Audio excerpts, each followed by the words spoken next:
بسم اللہ الرحمن الرحیم الحمد للہ رب العالمین الرحمن الرحیم والصلاة والسلام علی اشرف الانبیاء والمرسلین سیدنا و مولانا ابی القاسم محمد والصلاة والسلام علی یعصب الدین صاحب السیف ذو الفقار نقطۃ الدائرۃ التوحید مبید الشرک حازم الاحزاب امیر المؤمنین علی ابن ابی طالب علیہ السلام والصلاة والسلام علی سیدۃ النساء العالمین والصلاة والسلام علی جمیع الانبیاء والمرسلین واوصیاء الرسل والصلاة والسلام علی قنادیل التوحید حجج دائل الخلق طیبین طاہرین المعصومین والصلاة والسلام علی منتخب آل اللہ بقیت اللہ حجت اللہ القائم صاحب العصر والزمان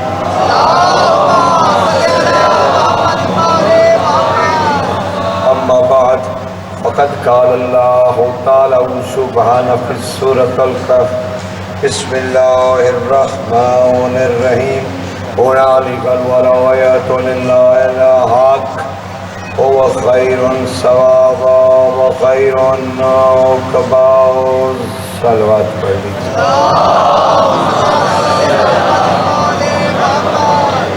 محبوب سے کہا جا رہا ہے تو میرے محبوب انہیں بار بار باور کرا کہ ولایت خدا حق کے لیے ہے اور اس دن یہ دیکھ بھی لیں گے کہ ثواب اور عقبہ سے بہتر تھا کہ یہ ولایت کی طرف رجوع رکھتے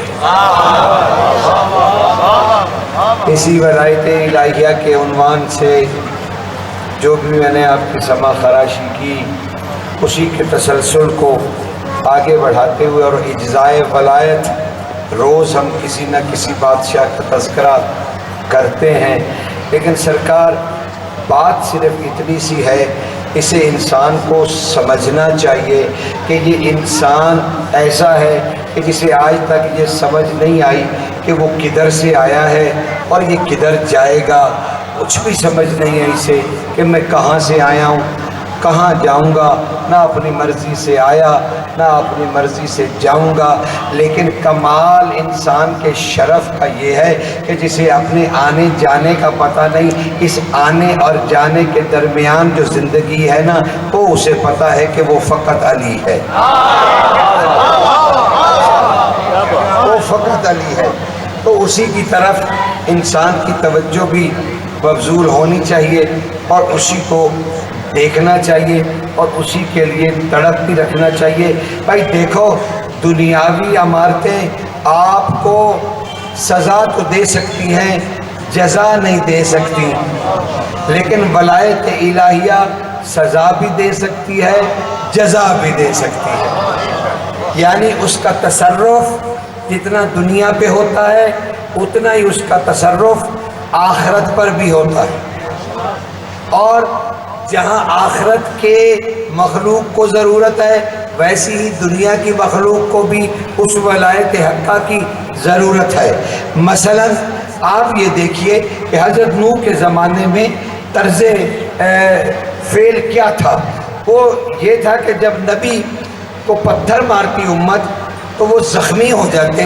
اور جب وہ زخمی ہو جاتے تو پھر شام کو جبریل اترتے جبریل آ کے نوح کے بدن سے اپنا پر مس کرتے نوح تندرست ہو جاتے صبح پھر وہ تبلیغ کرتے پھر پتھر جھیلتے پھر رات کو جبریل آتے وہ پھر لگاتے ابو ذر نے پوچھا مالک ایک بتائیے مجھے یہ بات امیر المومنین اور ذرا صراحت سے مجھے بتائیے آقا تاکہ میں سمجھ جاؤں کہ کیا بات ہے جندب کیا پوچھنا چاہتے ہو کہا آقا کیا یہ اصول نہیں ہے کہ نبی ملائکہ سے افضل ہیں کہا بالکل ایسا ہی ہے نبی ملائکہ سے افضل ہے؟ کہا سرکار نوح جبریل سے افضل ہے؟ کہا ہاں نوح جبریل سے افضل ہے۔ کہا مالک تو پھر مفضول افضل کو کیسے صحیح کر سکتا ہے؟ وہ پر لگاتا تھا وہ صحیح ہو جاتے تھے۔ مسکرا کے علی بادشاہ نے کہا جندب اس کے پروں پر میرا نام علی لکھا ہے۔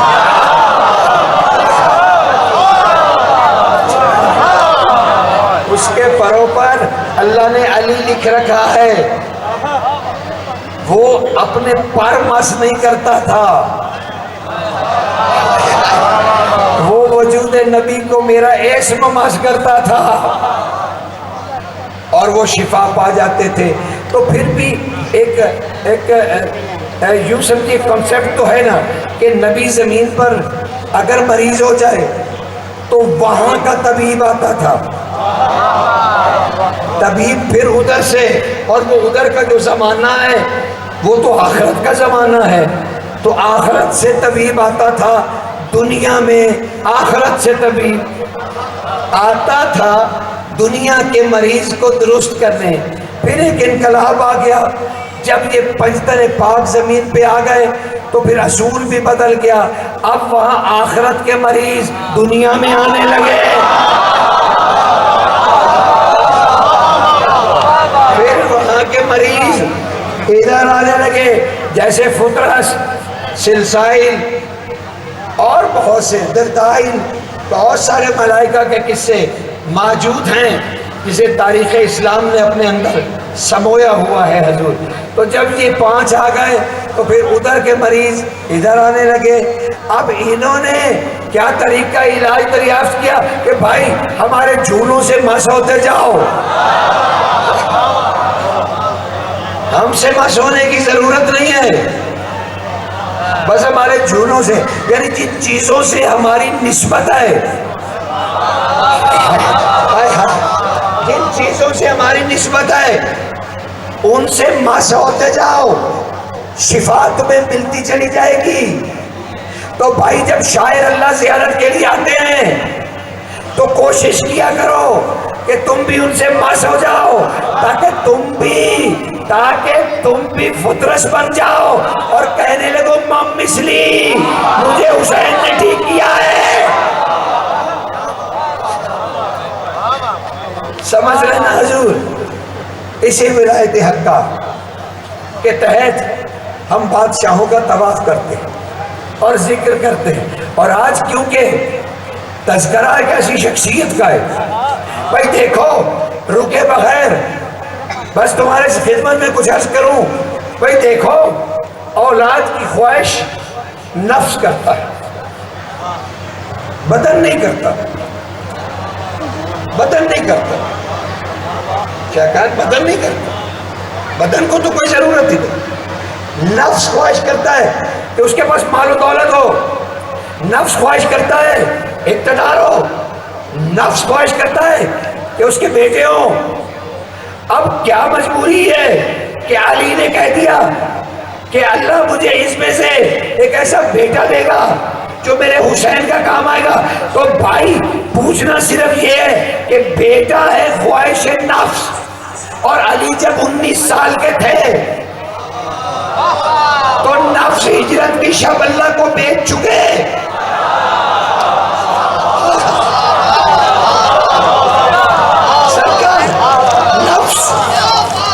نفس بیچ چکے، تو اب علی تو نفس اللہ ہے اور مرضیاں خرید چکا، تو مرضات ہیں علی کے پاس اور نفس کی خواہش ہے اللہ کے پاس۔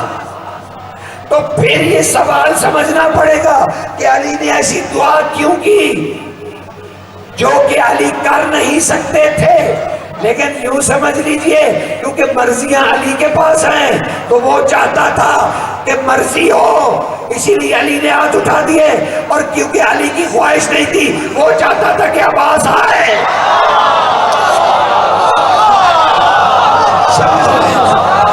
وہ چاہتا تھا کہ عباس آئے، لہذا خواہش علی کی نہیں تھی، خدا کی خواہش تھی، ہمارا ذات علی کے پاس تھی کہ وہ اس بات پہ راضی ہو گئے علی راضی ہو گئے اور اب جا کے کہنے لگے بس چھوٹی چھوٹی باتوں کو کڑیوں کو ملاتے چلے جائیے گا اور مسلسل سرکار عباس کا ہی طواف کروں گا تاکہ ولایت حقہ کہ اس معنویت کی بھی سمجھ آ جائے. گزارشات پہنچ رہی گی نا اب تک اور یقیناً آپ بڑی تندئی سے اسے سن رہے ہیں اور بڑی پرخیال فکر کے ساتھ سن رہے ہیں کہ اس بات کو آگے بڑھایا جا سکے اور اسے دیکھا جا سکے. ابھی تو میں نے ولایت کے شاخسانے نہیں پڑھے کہ ولایت کر کیا سکتی ہے, تو اس میں بھی کہیں نہ کہیں روشنی آج ضرور پڑے گی کیونکہ عباس بادشاہ کا ذکر ہے اور وہ بہت سارے مسئلے حل کر دے گا اور انشاءاللہ ہم کسی نہ کسی منزل پہ پہنچ جائیں گے. لیکن سرکار کمال ہے, اپنے بڑے بھائی کے پاس آئے. 1300 سردار عرب کے قتل کی علی نے. ایک مراب و انتر کی کہانی کیا ہے آپ کے پاس؟ 1300 فہرست موجود ہے. سارے مراب و انتر و حارث سے کم نہیں تھے, عمر بن عبدالوس سے کم نہیں تھے, لیکن جزیرۃ العرب میں 1300 سرداران عرب کو علی نے ذوالفقار کی بھیڑ چڑھایا. لیکن تاریخ نے علی کو قاتل نہیں کہا.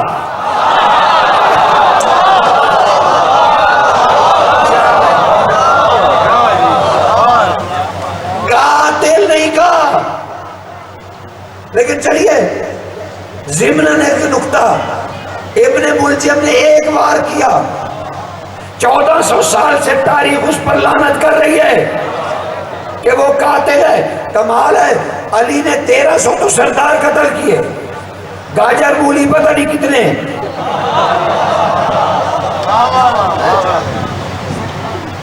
اس کا کوئی اندازہ ہی نہیں. لیکن اس ابن ملجم نے ایک ضرب چلائی اور تاریخ نے اس پر لعنت بھی کی اور اسے قاتل بھی کہا. کمال ہے, علی نے اتنے قتل کیا, قاتل نہیں. ابن ملجم نے ایک قتل کیا, قاتل. کیونکہ تاریخ جانتی تھی کہ علی نے مسیح کائنات بن کے کائنات کے معاشرے کا ہر فاسد حصہ کاٹ کے پھینک دیا.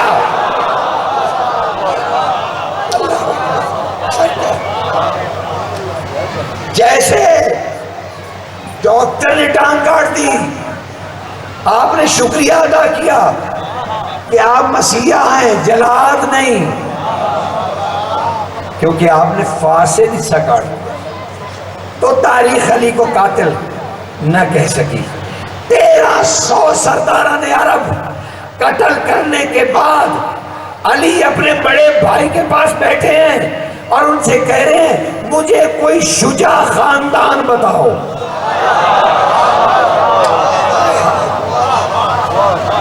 کمال ہے. تو کیا میں سمجھوں دونوں صاحبان عقل بھائی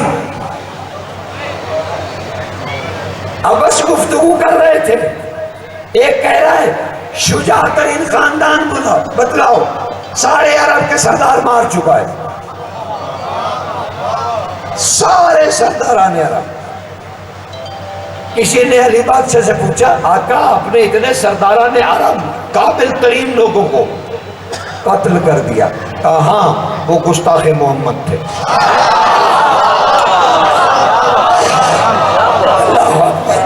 کہا وہ گستاخ مصطفیٰ تھے, یعنی ان کا جرم دیکھیے کہ وہ گستاخ مصطفیٰ تھے. علی نے کہا میں نے قتل کر دیا, میں نے قتل کر دیا. تو سنیے وہ پوچھ رہا بھائی سے کوئی شجاع خاندان بتلائیے جہاں میں پیغام بھیجوں اور وہاں شادی کروں تاکہ ایک بہادر بیٹا دنیا میں تشریف لائے جو میرے حسین کے کام ہے. ہم سمجھ رہے ہیں کہ بھائی کو کہہ رہے ہیں, اب وہ بھی آگے عقیل ہیں. عقیل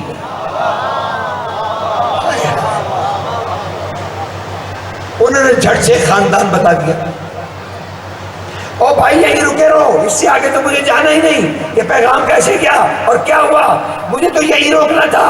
علی عباس کی خبر دینے نہیں گئے تھے، عقیل کو تیار کرنے گئے تھے کہ اپنی آل کو کربلا کے لیے تیار کر۔ اور طریقہ یہ تھا، حد ادب تھی بڑے بھائی کی، کہ براہ راست جو بات نہیں کی وہ یہ کہہ کے بتا دی کہ ایک بیٹا چاہیے جو حسین کے کربلا میں کام آئے، تاکہ عقیل کو بھی وہ چیزیں یاد آ جائیں۔ سمجھ رہے نا؟ چلیے اب ہو گئی شادی، کچھ بھی نہیں کہنا مجھے اس بارے میں، خاموشی۔ جب شہزادی آئی اب مجھے کچھ کہنا، اور شہزادی کی عروسی سواری سیدہ کے دروازے پر پہنچی۔ کمال، عباس کی والدہ ہی ایسا کلام کر سکتی تھی۔ جب وہاں ان کی سواری رکھی گئی تو اب انہیں پتہ چلا کہ دروازے کے اس پار کئی چھوٹے بڑے قرآن اکٹھے کھڑے ہیں جو استقبال کے لیے آئے ہیں۔ اب شہزادی نے آہستہ سے آواز دی، امیر المومنین سنتے جاؤ کیفیت کیا ہے۔ امیر المومنین، ندا بلند ہوئی، عروسی کیا کہتے ہیں اب ڈولی، یوں سمجھ لیجیے ایک مسند ہے جس میں شہزادی سوار ہوئی، اور آہستہ سے کہا یا امیر المومنین، علی بادشاہ عروسی کی طرف جھکے اور کان لگایا۔ بھائی کمال نہیں عباس کی والدہ جس کے لیے بلندی جھک جائے۔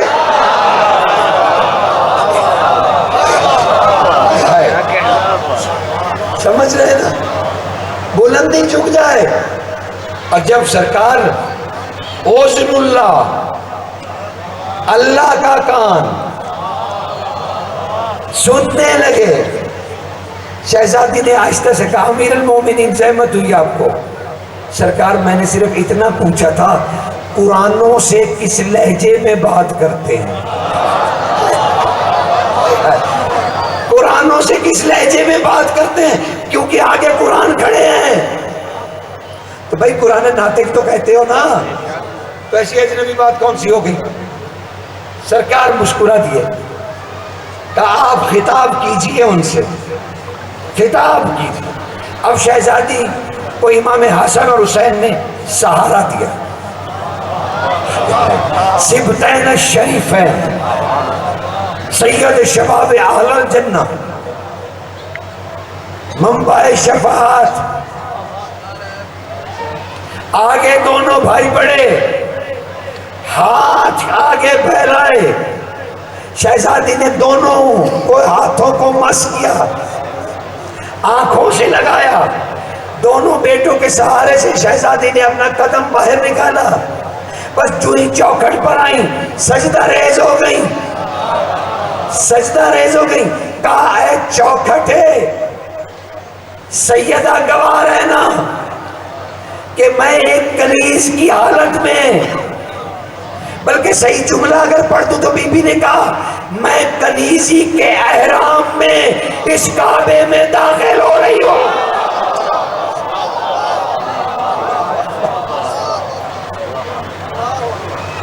یقیناً شہزادی داخل ہوں۔ اب آئی شہزادی، آگے شہزادیاں کھڑی، سب کو جھک جھک کے بی بی نے سلام کیا، سب نے گلے لگایا، کہا آئیے ہم آپ کے لیے اپنی ماں کا حجرہ کھول لیں۔ کہا نہیں شہزادی، میں نے حق مہر میں شرط منوائی تھی امیر المومنین سے کہ آپ مجھے سیدہ کے حجرے کے سامنے ایک کٹیا ڈال دیں گے، ایک جھونپڑی ڈال دیں گے، تاکہ میں نماز قبلہ کی سمت پڑھ سکوں۔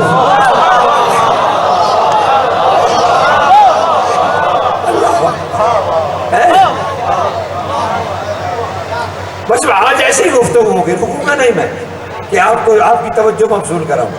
نہیں بس ایسے ہی بات ہوگی. اس لیے کہا وہ بھی تیار ہے آپ کی، وہ بھی تیار ہے. اور اہل بیت کہہ رہے تھے ہم نے مل کے تیار کی. ہائے ہائے ہائے، جو اللہ کے گھر میں روح ڈال دیتے ہوں انہوں نے خود تعمیر کیا عباس کی والدہ کا محل. اس شانوں سے آئی 26 ہجری میں بس وہ نور آیا. بی بی نے عرض کی امیر المومنین کچھ دنوں سے عجیب واقعات ہو رہے ہیں. سیدہ کیا ہوا؟ کہ بادشاہ میرے حجرے کے ارد گرد ایسے لگتا ہے جیسے طواف ہو رہا ہے اور تسبیح و تحلیل بلند ہوتی ہے، لیکن مالک لوگ نظر نہیں آتے. علی نے مسکرا دیا کہ بی بی خیر ہے. عباس کا نور کیونکہ ساکے عرش چھوڑ چکا ہے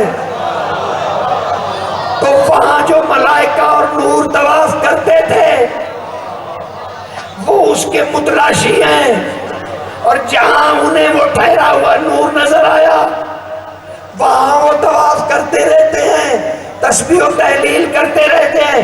بس سرکار کی آمد سے ایک دن پہلے شہزادی اپنے مصلے پہ تشریف فرما تھی کہ اچانک نہیں، اسے اور اسلوب میں بیان کرتے تاکہ آپ تک ہدیہ ہو جائے. صبح ہو جب خبر ملی کہ عباس آ گئے، علی مسجد نبوی سے شبتین شریفین کے ساتھ گھر تشریف لائے.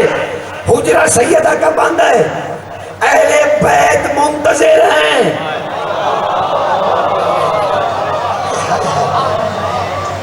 اہل بیت منتظر ہیں. کلنا محمد باہر انتظار میں ہے کہ دروازہ ہے قدسی کھلے، ہمیں عباس نظر آئے. اچانک دروازہ کھلا، سیدہ کے ہاتھوں پر عباس. اس سے پہلے کہ شہزادی کچھ گفتگو کر دی، علی بادشاہ نے کہا شہزادی اللہ کا امر سہل رہا. اللہ کا امر سہل رہا. شہزادی نے مسکرا کے کہا درود و سلام ہو آپ پر آقا. آپ کی آل پر ختمی مرتبت کے لیے ہی تمام درود و سلام ہے. حمد ہے اس خدا کی جسے پانی کی لہریں اللہ کہتی ہیں.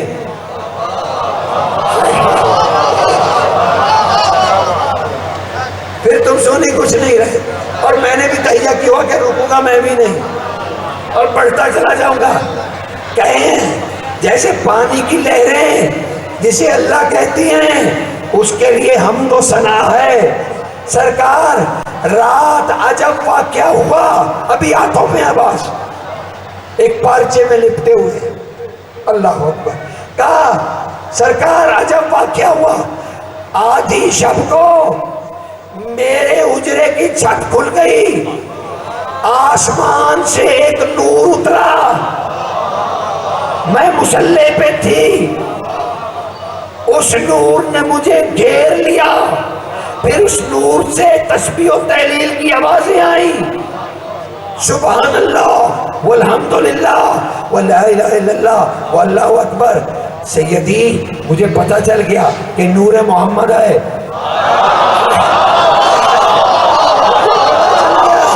کہ نور محمد اترا ہے. کہ پھر اس نور نے اوپر دیکھا ایک اور نور، صاحب تجلیات نور، ایک قدسی نور انوار پھیلاتا ہوا میرے حجرے میں داخل ہوا. دونوں نور آپس میں مل گئے، صلوات پڑھنے لگے. مجھے پتہ چل گیا سیدہ آ گئی. کہ جب رسول اور ان کی بیٹی کا نور یا سیدی اکٹھا ہو گیا انہوں نے مجھے اپنے گھیرے میں لے لیا. میں انوار محمدیہ اور انوار زہرا میں گر گئی. پھر اس نور نے مجھے حکم دیا شہزادی تسبیح و تحلیل کیجئے. میں نے تسبیح و تحلیل شروع کی. رب العزت القوی العزیز کا اچانک اس نور نے مجھے اٹھا لیا. میں واپس آسمانوں کی طرف بلند ہوئی. وہ نور مجھے واپس آسمانوں کی طرف لے گیا. نہ جانے ہم نے سیدی کتنا سفر کیا. پھر ایک ایسا مقام آیا جہاں رسول خدا نے ہمیں حکم دیا کہ تمام انوار سجدے میں گر جائیں. ہم سجدے میں چلے گئے. رسول نے نہ جانے کتنی صدیاں ہمارے ساتھ مل کے تسبیحات کی اور آواز گونجتی رہی اللہ ہو اللہ ہو اللہ ہو ربی الرحمن الرحیم لا اشرک بہ شیئا. ہم یہ تسبیح پڑھتے رہے. پھر یہ نور وہاں سے بلند ہوا. میں رسول و بطول کے نور کے ساتھ اس کے حصار میں آگے بڑھ گئی. مالک ہم وہاں پہنچ گئے جہاں ساحت قدسی کے ملائکہ تھے. وہ سجدے میں کہہ رہے تھے سبوح قدوس رب الملائکۃ والروح. ہم پتہ نہیں نہ جانے کتنا وقت وہاں رہے. پھر وہاں سے رسول ہمیں لے کے ایک اور ساحت قدسی میں داخل ہوئے جہاں پر ایک ساق عرش کا دروازہ تھا. بس رسول نے ہمیں کہا بس شہزادی یہیں رک جاؤ. پھر کیا ہوا کہ شہزادی کا نور اور رسول کا نور ایک دوسرے میں ضم ہو کے ایک نور واحد ہو گیا. پھر وہ نور واحد میری طرف پڑا. پھر اس نور نے مجھے بھی اپنے اندر ضم کر لیا. ہم سب ایک نور ہو گئے. تب ہم سب کا ایک نور اس دروازے کی طرف پڑا اور کہا لا تنفس توحید ہمیں عطا کر.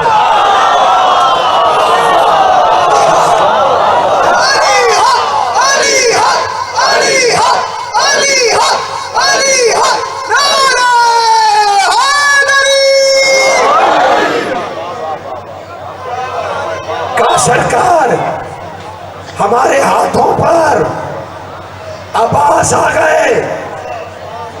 بس میں اس نور کے انوار میں سے جو جاگی میرے مسلح کے ساتھ میرا شہزادہ تسبیح و تحلیل کر رہا تھا. میں نے فوراً آپ کو خبر بھیجی. علی سنتے رہے, سبتین سنتے رہے. کہا شہزادی لائیے پھر اس شہزادے کی چہرے کی زیارت کی جائے. سرکار نے ہاتھوں پہ لیا بالکل ویسے جیسے مصطفیٰ نے کبھی علی کو لیا تھا. پارچہ ہٹایا, عباس نے آنکھیں کھولی. وجہ اللہ. اور یہاں ایک عرفانی نقطہ عرض کر دوں, وہ ہمارے لیے, ہماری قوم کے لیے, ہمارے عقیدے کے لیے, وہ کسی کو تکلیف دینے کے لیے نہیں. نہ کسی کو ضرورت ہے اس سے متفق ہونے کی, نہ کسی کو ہم دعوت دے رہے ہیں. نہیں, ہمارا مسلک ہمارا عقیدہ, ہماری مودت ہماری عقیدت, ہماری کتابیں ہمارے علماء. بھائی کہتے ہیں کہ جو ہی آنکھیں کھولی سرکار امیر المومنین نے فوراً خطاب کیا عباس ذرا اپنی آنکھوں کو یوں ہی کھلے رکھنا, میں دیکھوں تو صحیح جب تو آیا تھا تو وہ کیا کر رہا تھا.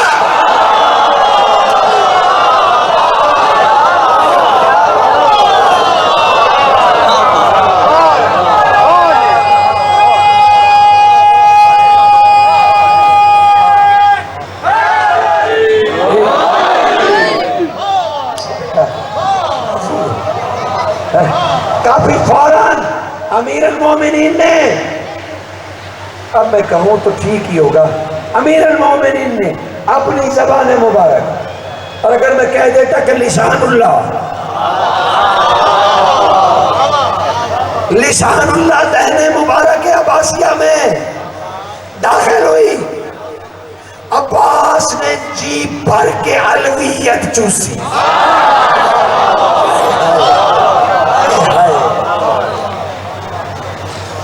جب جیب بھر کے چوس لی تو امیر المومنین نے کہا حسن لیجیے اپنے بھائی کو. مجتبیٰ نے اپنے ہاتھوں کو اٹھایا، چہرے کی طرف دیکھا، فوراً زمانہ مقدسہ حسنیہ دین مبارک میں عباس میں داخل ہوئی. عباس نے جیب بھر کے حلم خدا چوسا،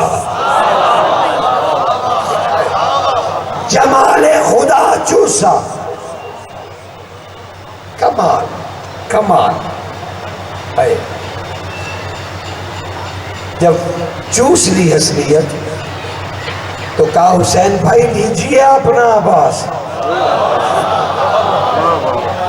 اپنا عباس لیجیے. حسین نے اپنے ہاتھوں پہ لیا اور اپنی زبان مبارک، حسین کی زبان جس کے اعتبار پہ اللہ نے کائنات خلق کی تھی،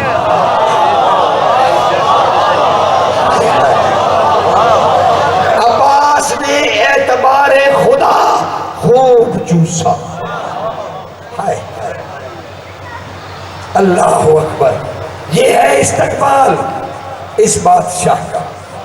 لیکن ابھی مصائب نہیں پڑے، ابھی نہیں، ابھی تو بہت دور کام. لیکن مصائب کا ایک جملہ سامنے آ گیا جو معرفت عباس کے لیے بہت ضروری ہے کہ آپ کی خدمت میں عرض کروں. بھئی آپ سب کو وہ یاد ہے کہ جب بادشاہ گھوڑے سے گرے تو حسین نے کیا کہا تھا؟ ہاں اونچا کہتی تھی، خوف تھوڑی ہے کہ میں ہی کہوں گا کہ میری، چلیے اور آسان کریں، میرا زور کمر، میری کمر ٹوٹ گئی. اب یہ کمر ٹوٹنے کا کیا معنی ہوتا ہے؟ ریڑھ کی ہڈی، جس ریڑھ کی ہڈی پر آپ کا پورا وجود کھڑا ہوتا ہے. یہ تو علم ہے نا آپ کو کہ بھائی ریڑھ کی ہڈی آپ کے وجود میں کتنی اہم ہے، اس کے بغیر آپ کچھ نہیں ہیں. تو کمال نہیں، حسین نے کہا میرا زور کمر گیا، میری کمر ٹوٹ گئی، میری کمر ٹوٹ گئی. یعنی حسین اس وقت کون تھے؟ حجت خدا، صاحب ولایت. یعنی عباس ولایت کے لیے ریڑھ کی ہڈی ہے.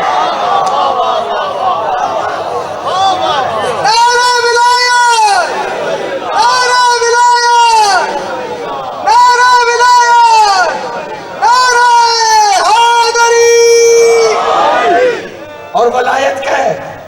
ہنالک ولایت للہ الحق، اللہ کی ولایت. اور حسین اس کا حسین کہہ رہے میرا زور کمر، میری ریڑھ کی ہڈی. یعنی ولایت کے لیے عباس اتنے اہم ہیں، اتنے اہم ہیں. ایک صلوات پڑھیے بادشاہ.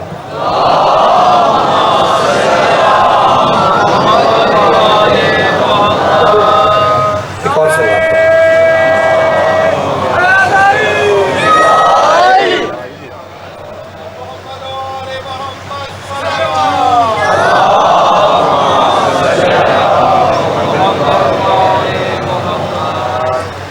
ایک بہت ہی خوبصورت حدیث تمہیں ہدیہ کرنا چاہتا ہوں. سرکار عباس نے ایک دفعہ ایک خوبصورت امامہ باندھا، مدینہ میں امامہ باندھا. کچھ صحابہ امیر المومنین کے ساتھ تھے. انہوں نے دیکھ کے کہا سبحان اللہ، مالک دیکھیے تو صحیح، عباس بادشاہ کے سر مبارک پہ یہ دستار کتنی خوبصورت لگ رہی ہے. علی بادشاہ نے فوراً ان کو روکا، کہا یہ نہ کہو، بلکہ میں تمہیں بتلاتا ہوں کہ عباس کی تعریف کیسے کی جائے. یہ نہیں کہ اس کا امامہ اس کے سر پہ خوبصورت لگ رہا ہے، میں تمہیں بتاتا ہوں اس کا یہ جو سر مبارک ہے نا، اس کے اندر جو عقل ہے نا، وہ میں علی ہوں۔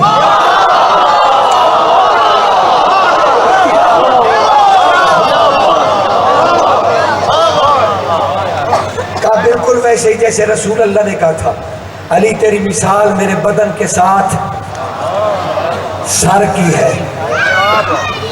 وہی کہتے۔ اور پھر ایک دفعہ بادشاہ،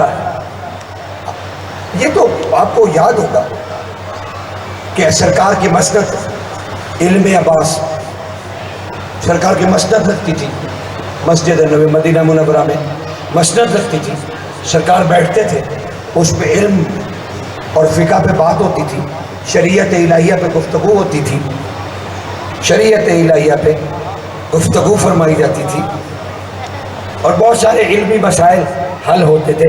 ہماری قوم 34 سال مولا عباس کے کھا گئی، اور انہوں نے کوئی تحقیقی کام آگے نہ بڑھایا کہ ہم اس 34 سالہ عقل علی کا فائدہ اٹھاتے اور سمجھتے کہ عباس اس کائنات اور معاشرے اور انسانیت کے لیے کس قدر خوبصورت صدف ہے۔ ہم نے ان کے خطبات جلالیہ کو یاد رکھا، جمالیہ کا ہمیں پتہ نہیں۔ ہم نے عباس کی زندگی کے شب و روز عقیدتوں کے انبار میں گم کر دیا، عقیدتوں کے انبار میں ہم نے عباس کھو دیا۔ ہمیں عباس سے عقیدت اتنی ہوئی کہ خدا تلک، لیکن معرفت اتنی رہی کہ ہم اس کے نام کے معنی بھی نہ جان سکیں۔ یہ ایک تضاد ہے، یہ ایک تضاد ہے کہ ماننے پہ آئے تو خدا تک، اور نہ جاننے پہ آئے تو معنی عباس بھی نہ ملا۔ اور اس درمیان خدا تلک اور اسم تک، اس درمیان ہم عباس کو صرف ایک شجاع مرد کہ جس کے ہاتھ میں تلوار دے دیتے حسین تو وہ سب کی گردنیں اڑا دیتے، پوری دنیا سے انسان کو ختم کر دیتے۔ اس سے زیادہ آپ اور کیا کہیں گے؟ لیکن جو رچ پڑا عباس نے، اس میں تو مجھے ایک جملہ ایسے آنکھیں کھول کے کیا بند کر کے بھی نظر آ رہا ہے کہ عباس بادشاہ نے کہا اگر اذن امام مجھے ہو جائے،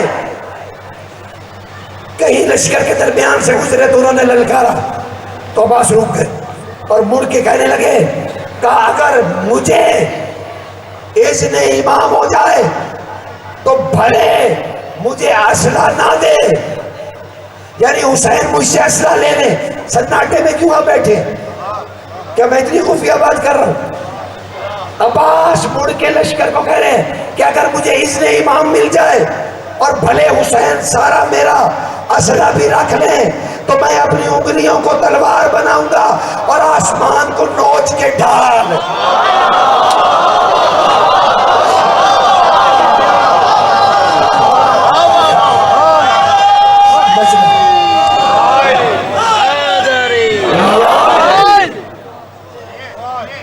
گزارش پہنچ رہی ہے، معیار جنگ، معیار جنگ سمجھ میں آ رہا ہے آپ کو کہ وہاں کیا ہو رہا ہے، کہ یہ کس طرح کی بات ہے؟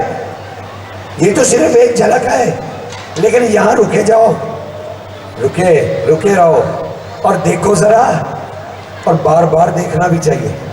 سیدہ مسائل نہیں پڑھ رہا میں ابھی، تو وہ وقت قریب ہے لیکن مسائل نہیں پڑھ رہا، قریب جا کے بتلاؤں گا میں آپ کو، لیکن صرف 2 جملے سنیے۔ شومی قسمت کہ ابھی عباس پہ تمہید ہی بندی ہے، ابھی بات تمہید تک ہی ہے، آگے نہیں بڑھ پائی۔ چلیے جب نصیب ہوا تو دیکھیں گے آج بات آگے بڑھی. لیکن اس وقت کوفہ کے دربار میں ایک لعین کہہ رہا ہے کتنی بہادر فوج تھی ہماری، کتنی بہادر فوج تھی ہماری، جس نے حسین ابن علی کو قتل کیا 1 دفعہ 2 دفعہ 3 دفعہ. تب بی بی نے وقت کے امام کی زیارت کی، سجاد بادشاہ کی طرف نگاہ اٹھائی. بھائی رکے رہو. سعید ابن جبیر نے امام سے پوچھا تھا کہ یہ بی بی عالیہ کیوں جواب دیتی تھی ہر لعین کا؟ آپ امام تھے، آپ حجت تھے، آپ کو چاہیے تھا کہ آپ آگے بڑھ کے جواب دیتے. امام سجاد نے کہا ابن جبیر تیرا دل چانچا نہیں کیا ابھی ایمان کے لیے؟ تم کہہ رہے ہو کہ عالیہ کی جگہ مجھے بولنا چاہیے تھا، تیرا دل ابھی ایمان کے لیے نہیں چانچا گیا ابن جبیر؟ ارے تمہیں پتہ نہیں اللہ ایک ہی وقت میں صرف ایک معصوم سے گفتگو کرتا ہے.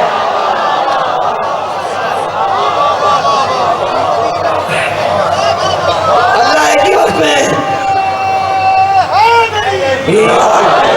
اللہ ایک ہی وقت میں ایک ہی معصوم کے لہجے میں بات کرتا ہے. اس لیے جہاں اس نے چاہا خطاب کرنا اسی سے کروایا. سیدہ مجھ سے اجازت طلب کرتی تھی کیونکہ میں حجت تھا، میں نے اجازت دی. اب سرکار وہ بار بار کہہ جا رہا تھا بڑی بہادر فوج تھی، بڑی بہادر فوج تھی. اور بی بی نے سجاد بادشاہ کی طرف دیکھا. امر ملا شہزادی ابھی آئی ہیں قید ہو کے کربلا سے. اسی لمحے آتے ہی مباہلہ ہو گیا جھوٹے کے ساتھ. ہائے ہائے. اور شہزادی آگے بڑھی. کہا کیا کہہ رہے ہو؟ غور سے سنو، آواز بتا رہا ہوں تمہیں، غور سے سنو. شہزادی نے آگے بڑھ کے کہا کیا کہا تم نے؟ کیا کہا تم نے کہ بڑی بہادر تھی تمہاری فوج جس نے حسین ابن علی کو قتل کر دیا؟ نہیں، وہ قریب ہی اتنا تھا، وہ قریب ہی اتنا تھا کہ اس کی وجہ سے اس کے قاتل بھی سانس لے رہے تھے. ہائے ہائے ہائے. کیونکہ امام کی وجہ سے عرصہ زندہ ہے نا. یہی بی بی نے کہا کہ اس کے قاتل بھی اسی کی وجہ سے سانس لے رہے تھے. یہ کہہ کے بی بی نے ایک وقف کیا اور پھر بلند آواز سے بولی کیا کہا تم نے کہ بڑی بہادر تھی تمہاری فوج؟ ارے وہ قریب ہی بہت تھا، اس کی وجہ سے ہی اس کے قاتل سانس لے رہے تھے. لیکن سنو سنو، حسین ایسا عبد الہی تھا، ایسا عبد الہی تھا کہ اپنے اللہ کی طرح حسین کے پاس بھی ایک کون تھا جس کا نام عباس ابن علی تھا.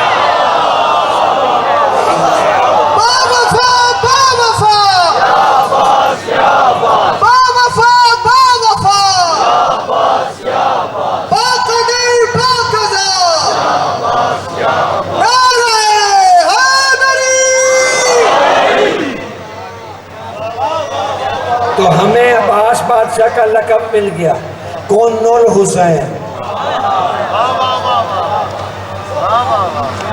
جس کے پاس عباس جیسا کون ہو. تو مجھے اب کیا ضرورت پڑی ہے میں یہ گنوں کہ عباس کتنے بندے مار سکتا تھا. نکلو اس سوچ سے. عباس ایک علم کا سمندر جس کے اندر حسین کا موتی چھپا ہے. آؤ اس سمندر کے فضائل میں اور اس کی زندگی میں ڈوب جاؤ تاکہ کوثر کے کنارے نکلو. اللہ اکبر. سمجھ رہے ہو نا کہ وہ کیا کر سکتا تھا؟ اب اس کی کیا میں جانو پڑھوں. اور وقت بھی تھا، زندگی ہی کافی نہیں. ابھی تو 34 سال کا باس ہمارے سامنے ہے، ابھی تو کچھ بھی نہیں پڑھا کہ اس نے جوانی کیسے گزاری، زندگی کیسے گزاری. مخلوق عباس جانتے ہیں؟ میں کہہ رہا ہوں عباس کی مخلوق کا آپ کو پتہ ہے؟ عباس کی بھی مخلوق ہے. دل تو دھڑک گئے، برے حال ہو گئے. شرک ہو گیا ہوگا، غلو ہو گیا ہوگا، میں نصیریوں کا ابا بن گیا ہوں گا۔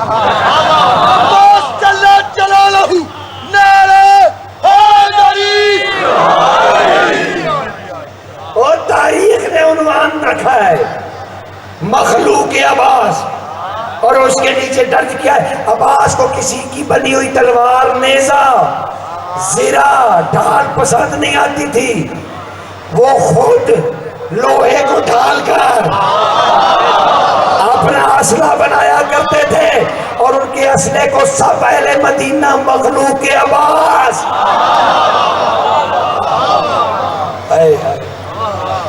حبیب ابن مظاہر کربلا میں حملہ کرنے گئے، ابھی جا رہے تھے کہ عباس بادشاہ نے گھوڑے کے لیے جا پکڑے، کہا بھائی حبیب رکو، مولا کیا ہو گیا؟ سنو، کان میرے قریب کرو، جنگ کی حالت ہے، کان میرے پاس کرو۔ حبیب جھک گئے، اب عباس ان کے کان میں کہہ رہے ہیں 4000 تیر انداز تمہارا نشانہ لیے کھڑے ہیں، 4000 تیروں کا صرف ایک ہی نشانہ ہے، وہ آپ ہیں، تو یہ ایک ہی وقت میں چلیں گے، دیکھ لینا برسات ہوگی لوہے کی، تیروں کی برسات ہوگی۔ حبیب نے کہا یہ تو پھر ہوگا، اب یہ تو ہوگا، یہ تو ہو کے رہے گا کہ 4000 تیر میری طرف بڑھیں گے، کہا اسی لیے تو روکا ہے بھائی، داؤد بھی میرا نام لے کے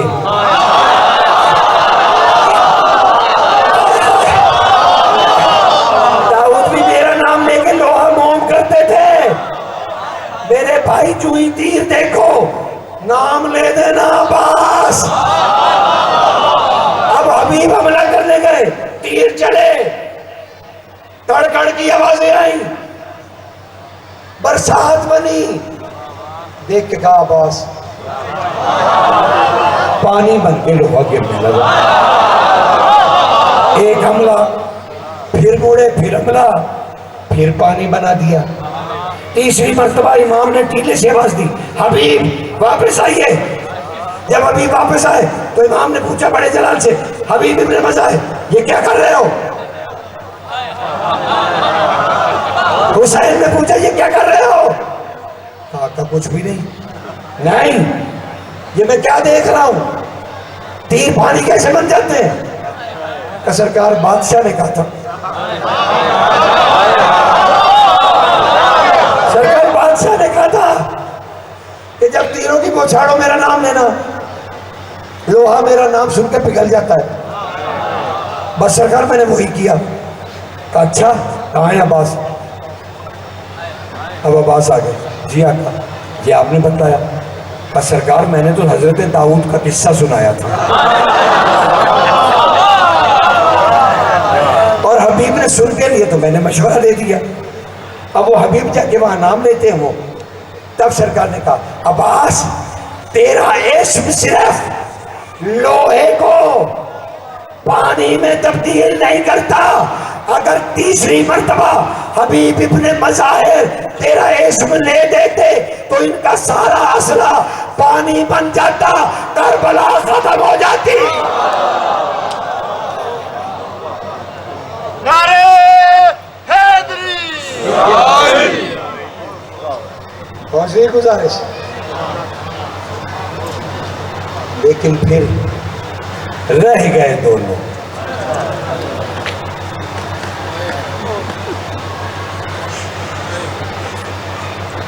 اس سے آگے بھی کچھ پڑھنا چاہیے، کوئی نہیں رہا، ایک امام رہ گئے، ایک عباس رہ گئے۔ میں نے ایک مقتل میں پڑھا، خدا کی قسم ہدیہ کر رہا ہوں تمہیں، کہ بھائیوں کی محبت کا اس سے بڑا اظہار راوی کہتا ہے میں نے نہیں دیکھا۔ راوی کون ہے؟ فوج یزید کا ایک بندہ۔ جب حضرت مختار سقفی نے اسے قید کروایا نا، تو اس سے پوچھا تو نے کربلا میں کیا ظلم کیا؟ اس نے کہا قسم اٹھوا لیں امیر، میں نے کوئی ظلم نہیں کیا۔ کہا پھر کیوں تھے کربلا میں؟ کہا میں صرف فوج کا حساب رکھتا تھا،